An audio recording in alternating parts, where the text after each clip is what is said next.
तो थोड़ा दो चार रूल पढ़ लेते हैं, क्या पता तुम अरे यार इसी टाइम पे किसी को आना होता है। तो हम दो रूल पढ़ लेते हैं, आगे नहीं।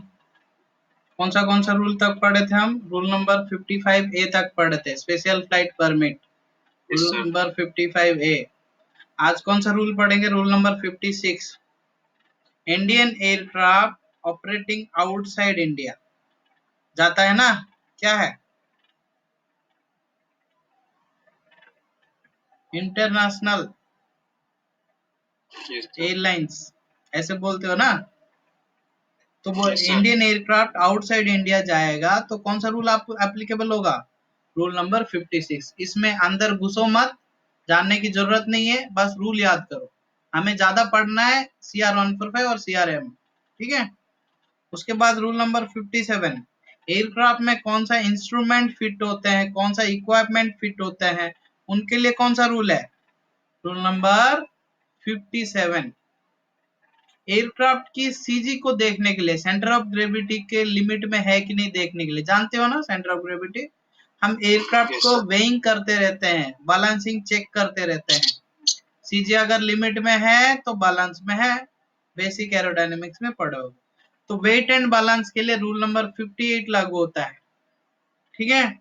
उसके बाद rule number 59, very interesting rule, defects and defective part, defects and defective part, ठीक है। उन वो डिफेक्ट्स का कहीं पे भी जिक्र हुआ तो कौन सा रूल आएगा? रूल नंबर 59 आएगा।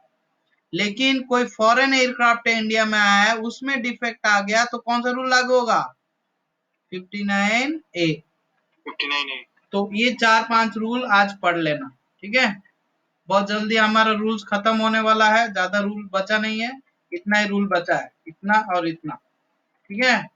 तो ये दो पेज के बाद खत्म हो जाएगा, तो तब तक तुम रूल्स पढ़ लेना, समझ रहे हो ना? रूल्स नहीं पढ़ोगे तो 2 मार्क गया, 2 मार्क गया मतलब 40 में से तुम्हारा चला गया बहुत कुछ। तो आज का हमारा टॉपिक क्या है? कल हम क्या पढ़े थे?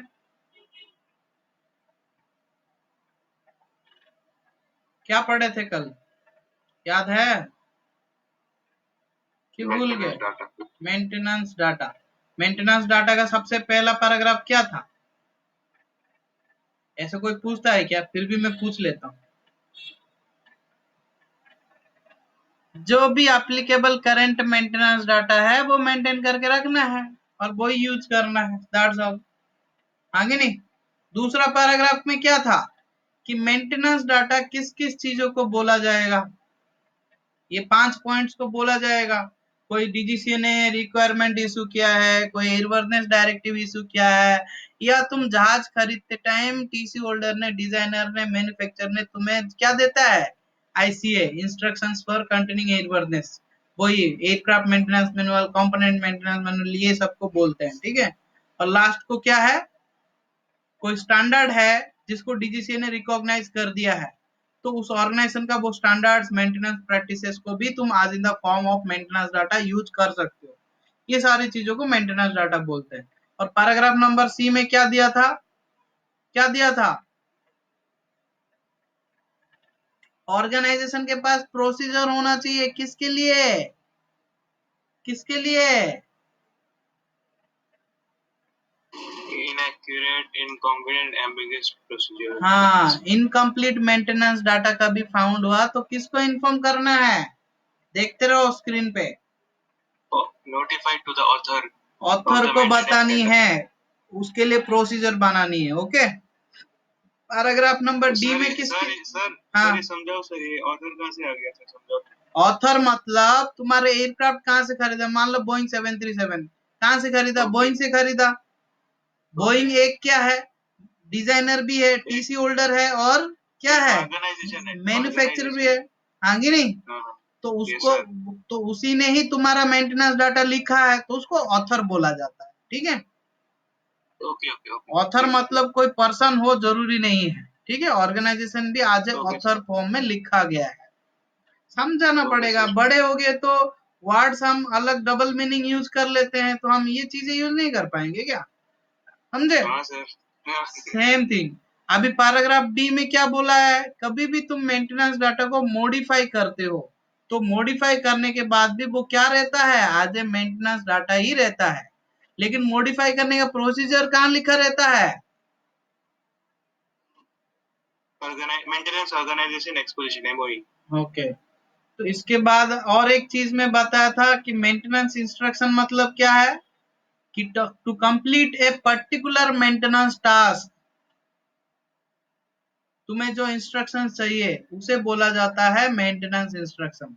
ओके, बहुत सारा मेंटेनेंस इंस्ट्रक्शंस लेते हो तो उसे बोलते हैं मेंटेनेंस डाटा। ठीक है, तो मेंटेनेंस इंस्ट्रक्शंस और मेंटेनेंस डाटा में कोई फर्क ज्यादा तो नहीं है, लेकिन डिफरेंस है। ठीक है, इसको इंटरचेंज करके भी यूज किया जाता है। और पैराग्राफ नंबर ई में क्या पढ़े थे, बड़े इंटरेस्टिंग सा चीज पढ़े थे, क्या पढ़े थे, वर्क कार्ड एंड वर्कशीट के तो बारे में। तुम्हारी यहाँ पे जो भी काम करेगा उसको इलेक्ट्रॉनिक फॉर्म में या हार्ड कॉपी की फॉर्म में, पेपर फॉर्म में क्या दे दोगे, एक एक सीट में लिख के दे दोगे कौन सा टास्क को कैसे कंप्लीट करना है। ओके, और इलेक्ट्रॉनिक फॉर्मेट में रहेगा तो उसके लिए क्या बोला था कि उसमें कोई चेंजेस करते हो, उसमें कोई अपडेट करते हो, ठीक है, तो उसमें क्या करना चाहिए, तुम्हें 24 घंटे में बैकअप लेके उसको अपडेट करके रखना है, ऐसे लिखा गया है। ठीक है, ओके सर। इसके बाद मैंने ये पैराग्राफ बोला था कल बताऊंगा, याद है, ये हाईलाइट किया हूं, इसको डिलीट कर देता हूँ।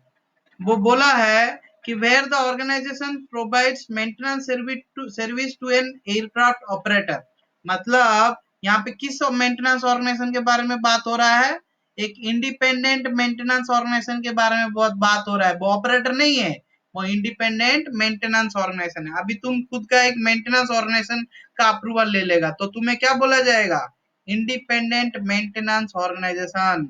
और तुम क्या दे रहे हो, सर्विस दे रहे हो, कौन सा सर्विस दे रहे हो, मेंटेनेंस सर्विस। किसको दोगे, कोई ना कोई एयरक्राफ्ट ऑपरेटर को दोगे, हाँ कि नहीं।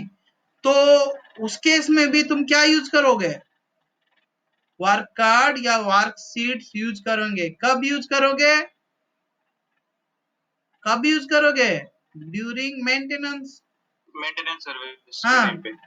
So in this case, organization shall establish a procedure to ensure correct completion of the aircraft operators work card और worksheet। ऑपरेटर को क्या पता है, तो ऑपरेटर ने उसके पास जो भी मेंटेनेंस डाटा की फॉर्म में आया वो सब किताबें लाके तुम्हारे पास दे दिया।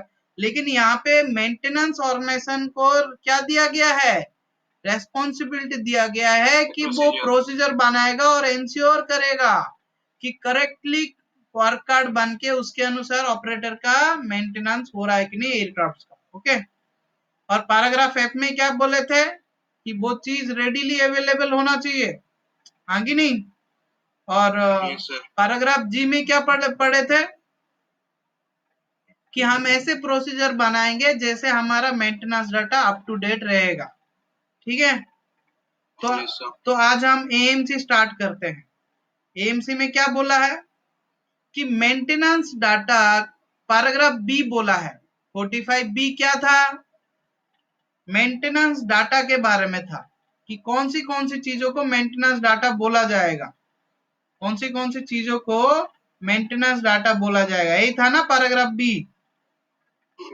तो कौन सी चीजों को मेंटेनेंस डाटा बोला जाएगा उसका एएमसी दिया है यहाँ पे, उसका एएमसी दिया है यहाँ पे पैराग्राफ बी का, पैराग्राफ ए का कोई एएमसी नहीं है। तो यहाँ पे डिटेल में वो समझाया है, तो समझ लेते हैं। Except as specified in subparagraph 5, each maintenance organization approved under CR 145 shall hold and use the following minimum data relevant to organization's approval class rating। यहाँ पे एक बात बोला है, देखो, वो मेंटेनेंस डाटा रखना है जो मेंटेनेंस जो जो कि रिलीवेंट हो तुम्हारी क्लास रेटिंग से।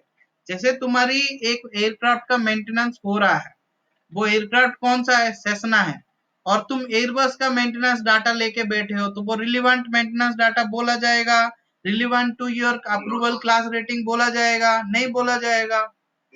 तो सेम थिंग, तो तुम्हारी ऑर्गेनाइजेशन के पास मेंटेनेंस हो रहा है तो एक सर्टेन एयरक्राफ्ट मेंटेनेंस हो रहा है, आगे नहीं, तो उस एयरक्राफ्ट का रिलीवेंट मेंटेनेंस डाटा तुम्हें यूज करना है। ठीक है, और दूसरी बात, तुम्हें और क्या रखना है, तुम किसी ना किसी एक रेगुलेटरी अथॉरिटी के अंडर आ रहे हो, तो उस रेगुलेटरी अथॉरिटी का रूल्स होगा, एसोसिएटेड एएमसीज रिक्वायरमेंट्स होगा, गाइडेंस मटेरियल होगा, बहुत सारी स्टैंडर्ड्स, नोटिसेस, ऐसे बहुत सारी चीजें होगा, आगे नहीं। तो वो सारे चीजें तुम केप्ट करके रखना जो तुम्हारे लिए एप्लीकेबल है, उसको भी आज ए मेंटेनेंस डाटा बोला जाता है। समझ में आया? Yes sir. अभी दूसरा पॉइंट, मैंने तुमको जब स्कोप समझाया था, ऑर्गेनाइजेशन कितना टाइप का स्कोप का अप्रूवल ले सकते हैं, approval class rating in category A, मतलब किसका मेंटेनेंस कर रहा है वो ऑर्गेनाइजेशन, कैटेगरी एयरक्राफ्ट किसका मेंटेनेंस कर रहा है। अगर कोई ऑर्गेनाइजेशन उसका स्कोप कैट ए में मिला है, मतलब वो किसका मेंटेनेंस कर रहा है, किसका मेंटेनेंस कर रहा है। अबे तुमको इतना समझा के क्या फायदा, अगर तुम उस दिन नहीं समझे, पूछ लिए होते तो तुमको और कहानी बना के समझाता। आज पूछते टाइम बता नहीं पा रहे हो तुम। स्कोप में मैं तुम्हें सब पहला दिन नहीं समझाया था कि कैटेगरी ए मतलब, क्लास ए मतलब कौन सा ऑर्गन, किस चीज की मेंटेनेंस कर रहा है वो, जल्दी से बताओ। मैं हाईलाइट किया हूं बे, गधे हो तुम लोग। किस चीज का मेंटेनेंस कर रहा है, जल्दी से बताओ।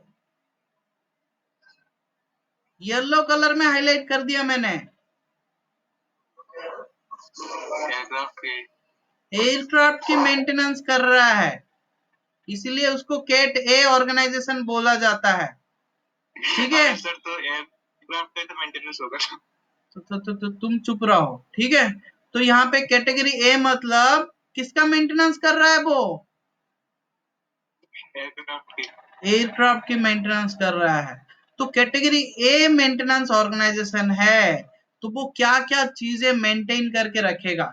सबसे पहले उस एयरक्राफ्ट के लिए क्या बनेगा, क्या बनेगा, maintenance programme, aircraft maintenance programming. तो जो मेंटेनेंस प्रोग्रामिंग का जो सेक्शंस एप्लीकेबल होता है, वो मेंटेनेंस प्रोग्रामिंग ऑपरेटर बना के दे देगा इसको, वो सेक्शंस ये अपने पास रखेगा।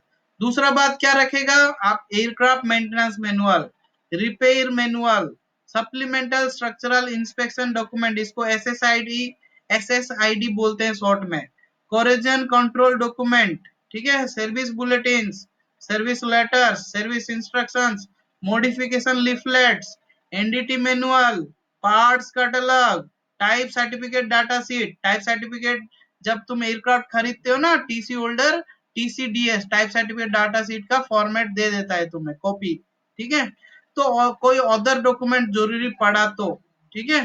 तो इतना चीजें मेंटेन करके रखना आज है मेंटेनेंस डाटा, किसकी मेंटेनेंस करने के लिए, एयरक्राफ्ट की एयरक्राफ्ट की। किस ऑर्गेनाइजेशन के लिए, category A class category rating, A class organisation. ठीक है। अभी तुम मत बताना, कोई दूसरा बताएगा, ओके। अभी मैं बोलूं कोई ऑर्गेनाइजेशन किससे अप्रूव हुआ है, अप्रूव हुआ है क्लास रेटिंग कैटेगरी बी में, तो मेरे को बताओ वो किस चीज का मेंटेनेंस कर रहा है, जल्दी से बोलो। Very good. तो इंजन या एपीयूज का बात कर रहा है, और इसमें रेटिंग कितना है, 3 टाइप का रेटिंग है, B1, B2, B3। B1 turbine engine, B2 कौन सा इंजन, पिस्टन इंजन, B3 कौन सा है, एपीयू है। एपीयू भी एक टर्बाइन इंजन ही है, ठीक है। तो वो अगर उसका मेंटेनेंस कर रहा है तो वो क्या मेंटेन करके रखेगा, आज मेंटेनेंस डाटा बोल के, वो मेंटेन रखेगा appropriate sections of the engine APU manual, engine APU maintenance and repair manual. और क्या रखेगा, और क्या रखेगा, service bulletin, service bulletin, service letter, service bulletin, service letter, modification leaflets, और एनडीटी मैनुअल, पार्ट्स कैटलॉग, और उस प्रोडक्ट का टाइप सर्टिफिकेट डाटा सेट, क्योंकि इंजन का भी टाइप सर्टिफिकेट होता है, ओके। तो इतना सारी चीजों को वो आज मेंटेनेंस डाटा यूज करेगा, मिनिमम इतना रहना चाहिए। अगर मैं बोलूं category C class rating approved organisation है, तो किसका मेंटेनेंस कर रहा होगा, कंपोनेंट्स का, उन कंपोनेंट्स का जो एयरक्राफ्ट में फिटेड नहीं है, वो इंडिपेंडेंट कंपोनेंट्स का ही मेंटेनेंस कर सकता है। ओके, ठीक है ना। तो कैटेगरी सी में अप्रूव्ड है, तो कंपोनेंट्स का मेंटेनेंस कर रहा है, तो अदर देन कंप्लीट इंजन और एपीयू, ठीक है, इंजन और एपीयू तो उधर चले गए ना कैट बी में, हाँ कि नहीं, तो उसको छोड़ के बाकी कंपोनेंट्स का जो कि इंडिपेंडेंट है, एयरक्राफ्ट में फिटेड नहीं है, should use and hold the following maintenance data, where आज प्रोबेबिलिटी क्या है, appropriate section of the vendor maintenance and repair manual, service bulletins, service letters plus any document issued by the type certificate holder as a maintenance data। कितना सारी चीजें use करेगा। यहाँ पे तुमको वेंडर मतलब डाउट आ रहा होगा, हाँ कि नहीं, हम वेंडर किसको बोलते हैं, इतना तो पता होगा ना। yes, sir. किसको बोलते हैं, जो हमें क्या देता है, मेंटेनेंस करने के लिए उसका कंपोनेंट देता है, हम उसको क्या बोलेंगे, अपना वेंडर है वो।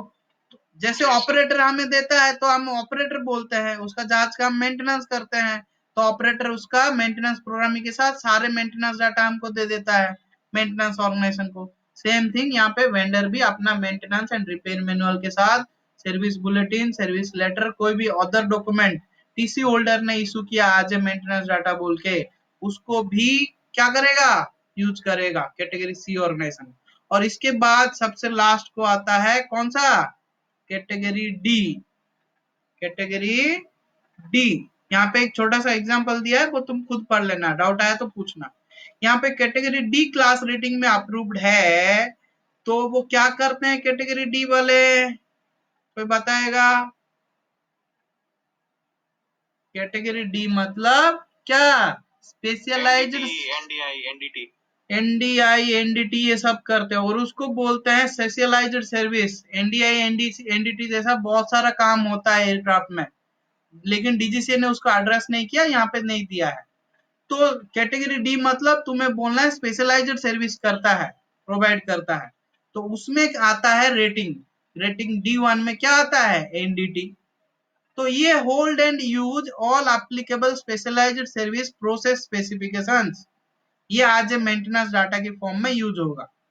क्या है, all specialised service process specifications, मतलब डॉक्यूमेंट्स ही है, ठीक है, कैसे एनडीटी करना, क्या करना, वो स्पेशलाइज्ड सर्विस कंप्लीट करना एयरक्राफ्ट में, वो चीज इस स्पेसिफिकेशन में लिखा गया रहता है। तो आज तुमने कितना टाइप का ऑर्गेनाइजेशन पढ़ लिया, थोड़ा फिर से रिमाइंड करता हूँ, हाँ कि नहीं। सर एक क्वेश्चन था, बोलो। सर वो आप बोले थे ना category C component maintenance which are directly not used in the aircraft, इसको थोड़ा मतलब ब्रॉडली समझा सकते हो, मतलब क्या बोलना चाह रहे हैं। ठीक है, अभी लिख रहा हूँ, देखो ये एक एयरक्राफ्ट है, ठीक है, ये किसी भी टाइप का एयरक्राफ्ट हो सकता है, A1 A2 A3 A4, अपना नोट खोलो और देखो, उसका रेटिंग यही होता था ना केट ए की, हाँ कि नहीं। तो केट ए कौन सा टाइप का मेंटेनेंस डाटा यूज करेगा, किन किन डॉक्यूमेंट को, वो मैं बता दिया हूँ। वो एयरक्राफ्ट का मेंटेनेंस कर रहा है, हो सके बेस मेंटेनेंस लाइन मेंटेनेंस दोनों करेगा, ठीक है। अगर तुम केट ए में अप्रूव्ड हो तो पूरा एयरक्राफ्ट का ही मेंटेनेंस करेगा, और एयरक्राफ्ट में जो पार्ट्स लगे हैं उनका ही मेंटेनेंस करेगा, वो पार्ट एयरक्राफ्ट से निकल गया तो उनका मेंटेनेंस नहीं करेगा। क्यों, क्योंकि वो सेपरेट हो गया, और सेपरेट क्या हो सकता है, इंजन हो सकता है, वो टरबाइन इंजन हो सकता है, वो पिस्टन इंजन हो सकता है, या एपीयू वाला इंजन भी हो सकता है। इसको हम किस में रखे हैं, कैटेगरी बी में रखे हैं। तो इंडिपेंडेंट इंजन का जो एयरक्राफ्ट में फिटेड नहीं है, उनका जो मेंटेनेंस करता है वो है कैटेगरी बी, समझ गए। एयरक्राफ्ट में फिटेड नहीं है, इंडिपेंडेंट है, अलग से मेंटेनेंस करता है।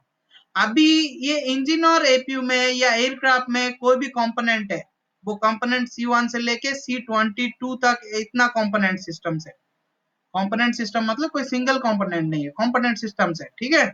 उस कंपोनेंट्स का तुम्हें मेंटेनेंस करना है, वो कंपोनेंट्स कहाँ पे फिटेड नहीं है, ना इस इंजन में फिटेड है ना एयरक्राफ्ट में फिटेड है, उसको निकल के लाए हो तुम, और उसका मेंटेनेंस करोगे कहाँ पे, तुम्हारी लैब पे, तुम्हारी वर्कशॉप पे, तो उसको बोलते हैं कैटेगरी सी ऑर्गेनाइजेशन। वो क्या क्या मेंटेनेंस डाटा यूज करेगा वो मैं बता दिया। अभी आते हैं कैटेगरी डी में। कैटेगरी डी वाला क्या करता है, क्या करता है? एनडीटी नहीं, स्पेशलाइज्ड सर्विस देता है। और उस स्पेशलाइज्ड सर्विस में क्या बोले हैं, कैटेगरी डी रखे हैं, और इसमें एक रेटिंग है D1, और उस D1 का नाम क्या देते हैं, एनडीटी। ओके। अच्छा सर, ये स्पेशलाइज्ड सर्विसेज मतलब ये लोग क्या मतलब कंपोनेंट में करते हैं कि मतलब एयरक्राफ्ट में करते हैं? एयरक्राफ्ट की कोई भी स्ट्रक्चर, कोई भी कंपोनेंट किसी के ऊपर भी कर सकते हैं, जिस जिनके लिए एनडीटी एप्लीकेबल है। हम अभी घुस नहीं सकते हैं उसमें, क्योंकि वो टेक्निकल पार्ट हो जाएगा। तुम्हें समझना है तो अलग से समझो मेरे से, आगे नहीं। तो ये जनरली देखते हैं एयरक्राफ्ट का स्ट्रक्चर है, वो स्ट्रक्चर सही है कि सही गलत है, मतलब बिना डिस्ट्रॉय किए उसको पता कर लेते हैं। ये कुछ मेथड्स है, मैं तुम्हारे बता नहीं था, एनडीटी मेथड्स। एनडीटी के लिए कौन सा एयरवर्नेस एडवाइजरी सर्कुलर एप्लीकेबल होता है?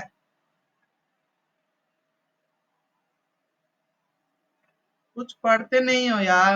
AC2 of 2017। पक्का श्योर हो? Yes sir. ठीक है, तो ये था पैराग्राफ बी। कौन सा टाइप का मेंटेनेंस ऑर्गेनाइजेशन का अप्रूवल लिए हो, तो तुमने कौन सा टाइप का मेंटेनेंस डाटा मेंटेन करके रखना है और यूज करना है। और पैराग्राफ नंबर सी में क्या था, क्या था कि कोई इनकम्प्लीट इनएक्यूरेट मेंटेनेंस डाटा मिलता है, इंफॉर्मेशन मिलता है किसमें, मेंटेनेंस डाटा में, तो उसके लिए तुम्हारे पास एक प्रोसीजर होना चाहिए एमओई में, कि वो किसको नोटिफाई किया जाएगा, ऑथर को, उस टीसी होल्डर को जिसने मेंटेनेंस डाटा दिया है, बनाया है। और टाइमली मैनर में किया जाएगा, ऐसा नहीं आया तो इनएक्यूरेट है, ऐसा नहीं चलेगा। उसको इन्फॉर्म करोगे तो वो दूसरा ऑपरेटर्स को भी, जो एयरक्राफ्ट यूज कर रहा है उनको भी इन्फॉर्म कर देगा, ठीक है। और दूसरी बात, तो इसमें इनएक्यूरेट है तो टीसी होल्डर क्या करेगा, क्या करेगा, उसको करेक्शन करके तुम्हें बताएगा, आगे नहीं।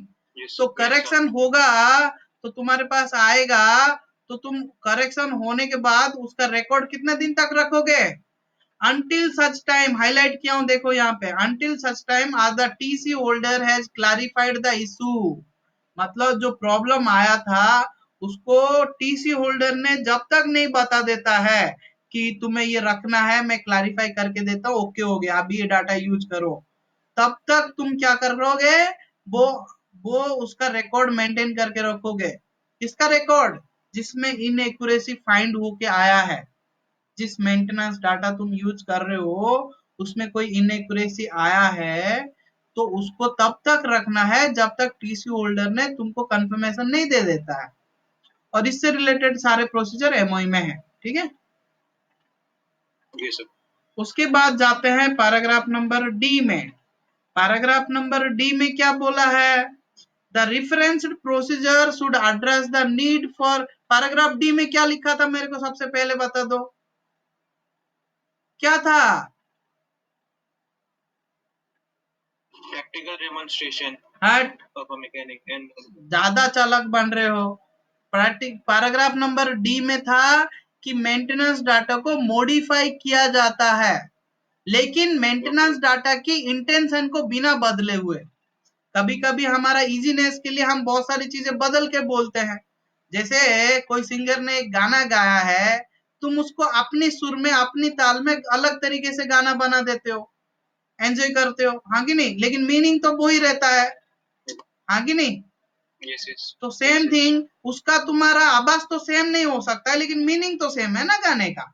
तो सेम थिंग इसके लिए भी एक प्रोसीजर होना चाहिए कि तुम्हारे पास जो काम कर रहे हैं, मैकेनिक, लेबरर जो भी है, ठीक है, टेक्नीशियन जो भी है, वो अगर क्या कर रहे हैं, मॉडिफाई कर दे रहे हैं मेंटेनेंस इंस्ट्रक्शंस को अपनी तरीके से, तो मेंटेनेंस इंस्ट्रक्शंस का जो मेन मोटो है, इंटेंशन है कि एक मेंटेनेंस टास्क को कंप्लीट करने का, वो इंटेंशन नहीं बदलना चाहिए बोल के तुम्हें वो मॉडिफाई करने के बाद तुम्हारी को क्या करना पड़ेगा, प्रैक्टिकली डेमोन्स्ट्रेट करना पड़ेगा, तुमने जो नया मॉडिफाइड मेंटेनेंस डाटा बनाए हो, किसके सामने, किसके सामने,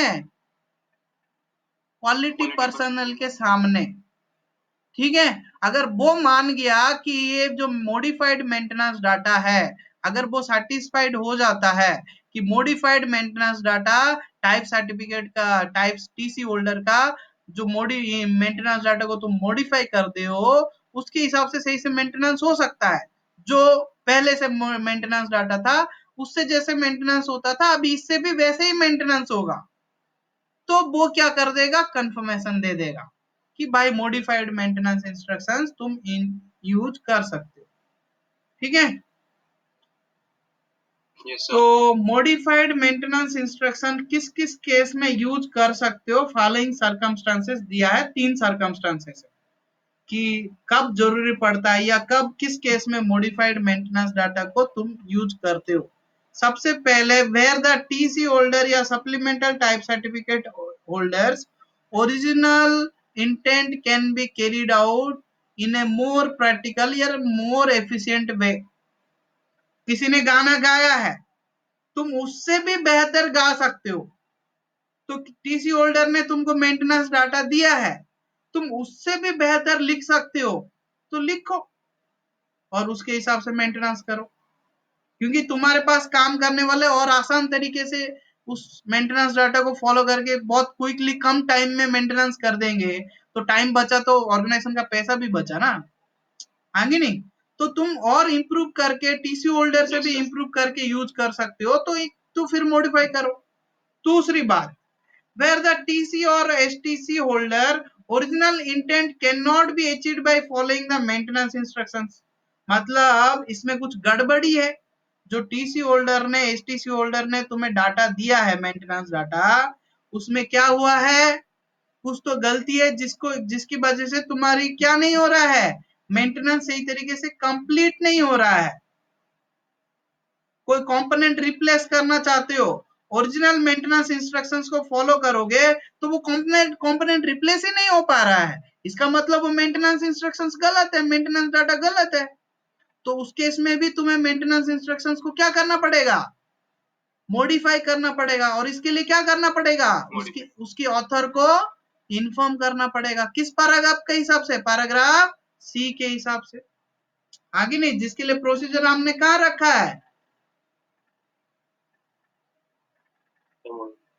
MOI। बढ़िया।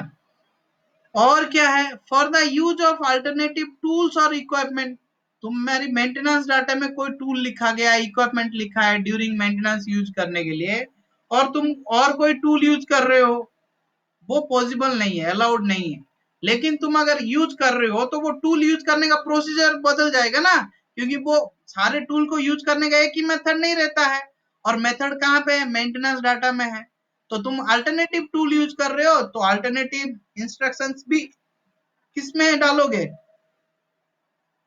किसमें डालोगे, मेंटेनेंस डाटा में डालोगे, एमओई में नहीं डालोगे, मेंटेनेंस डाटा में डालोगे, मेंटेनेंस डाटा को मॉडिफाई करोगे।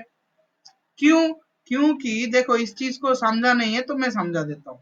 बाकी जो तुम्हारा मेंटेनेंस डाटा है, तुम मेंटेनेंस डाटा में लिखा होता है कि कौन सा टूल यूज करना, कौन सा इक्विपमेंट यूज करना, हाँ कि नहीं, कौन सा टूल या इक्विपमेंट यूज करना चाहते हो, हाँ कि नहीं।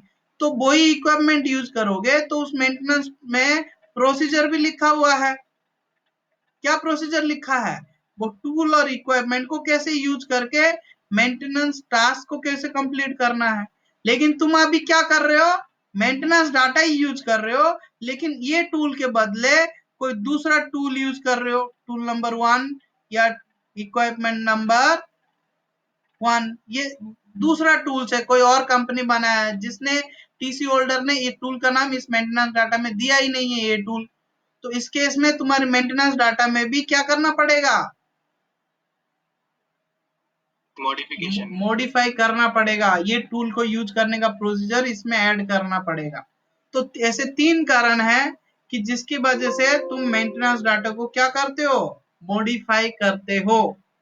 ठीक है, लेकिन कोई भी सिस्टम CDCCL के अंडर आ रहा होगा, किसके अंडर आ रहा होगा, CDCCL, क्रिटिकल डिजाइन कॉन्फ़िगरेशन, मतलब वो सिस्टम क्रिटिकली डिजाइन किया गया है, और उसके लिए मैन्युफैक्चरर ने कंट्रोल लिमिटेशंस दिया है, बोला है ऐसे ऐसे बोला हूं तो ऐसे ही करोगे, तुम कुछ भी इसमें बदल नहीं सकते हो मेरे को बिना बोले, वो तुम्हारे लिमिटेशन है, एयरवर्दनेस लिमिटेशन है वो तुम्हारे लिए।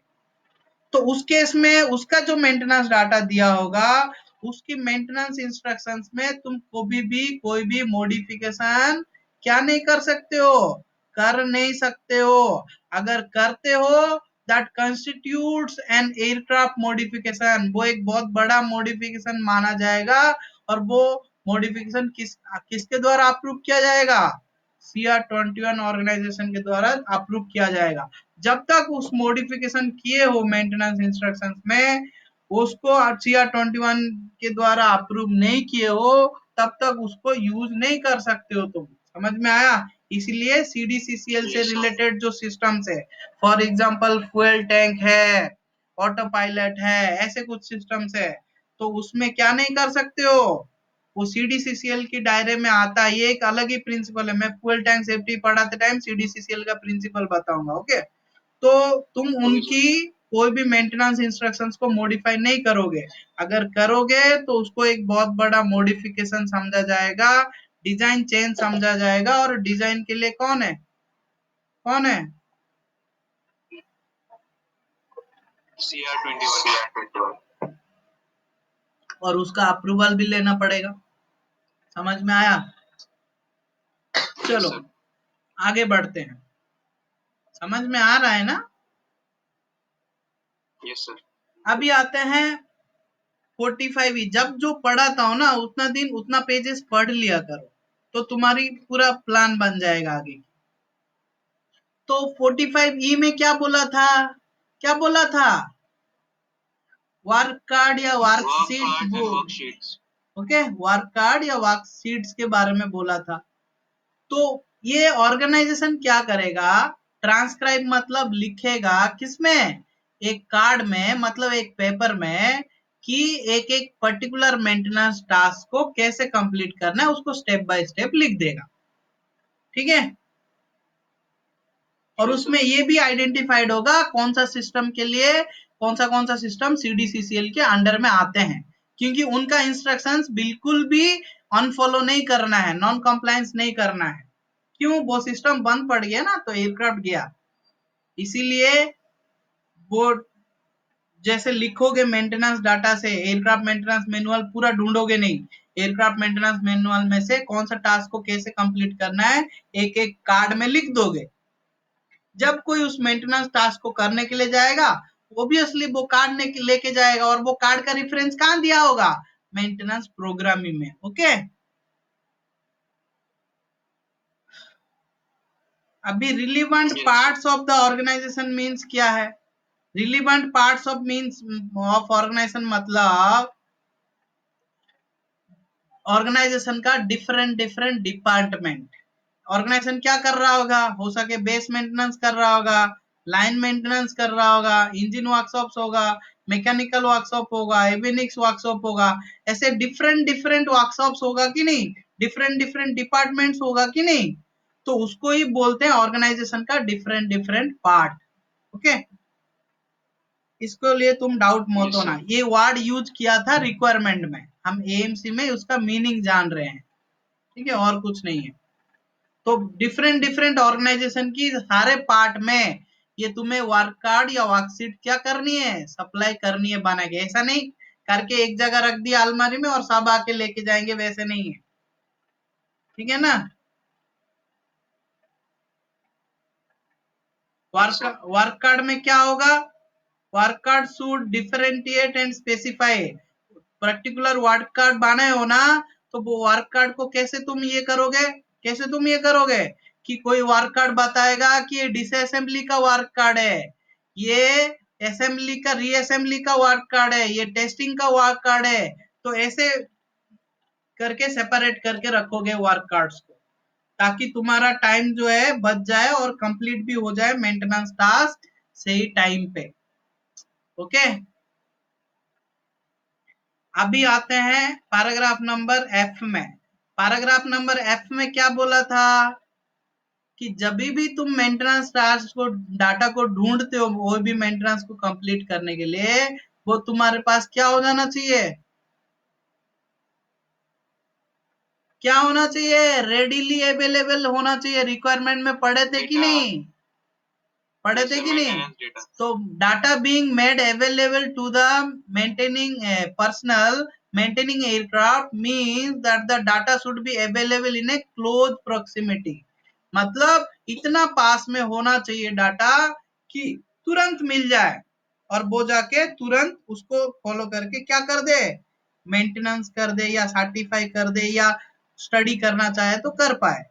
ठीक है, इसके लिए तुम हार्ड कॉपी भी यूज कर सकते हो, कंप्यूटर सिस्टम्स भी यूज कर सकते हो।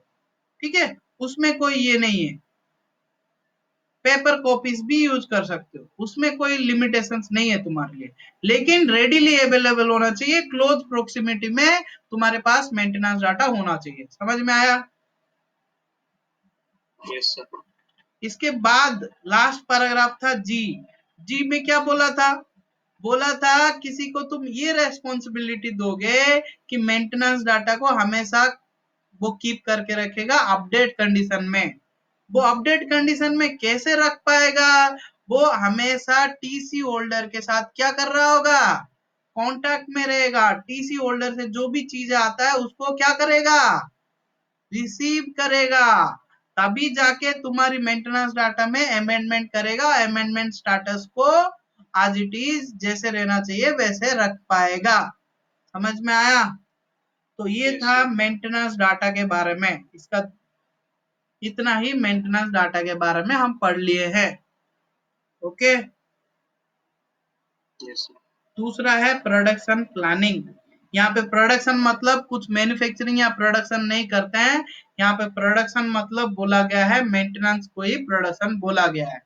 क्यों? क्योंकि कुछ लोग आके कुछ काम करते हैं, कुछ मेंटेनेंस, तो कुछ आउटपुट निकलता है। क्या निकलता है? एक एयरवर्दीनेस वाला एयरक्राफ्ट निकलता है, किसके लिए, फ्लाई करने के लिए। तो उसको यहाँ पे प्रोडक्शन बोला गया है, उसमें डाउट मत होना, लिख दिया है, ये यूरोपियन की लैंग्वेज है। ठीक है, क्योंकि ये किताब ही यूरोपियन है ना। कहाँ से लाया है CR 145, ऐसा पार्ट 145 से, हाँ कि नहीं? Yes, sir. या ऐसा पार्ट M से लाया है? कहाँ से लाया है,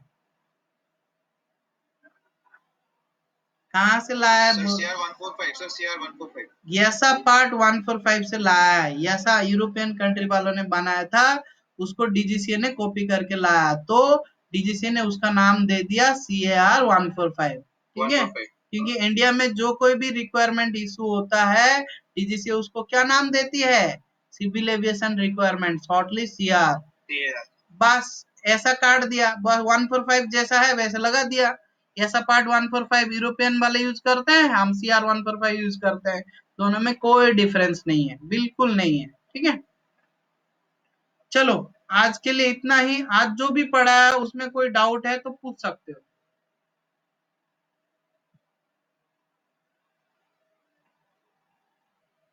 क्या आशीष, सब समझ में आ रहा है? जी सर। सर हाँ कल का और आज का सर हाईलाइट पीडीएफ चाहिए था। ठीक है, मैं हाईलाइटेड पीडीएफ भेज दूंगा। ठीक है, कोई दिक्कत नहीं है, आप तक जितना पढ़ा है पूरा पीडीएफ भेज देता हूँ। ठीक है, चलेगा? ओके, तो आज का क्लास यहीं पे एंड करते हैं। अगर तुमको कुछ डाउट नहीं है तो रश्मि, कोई डाउट?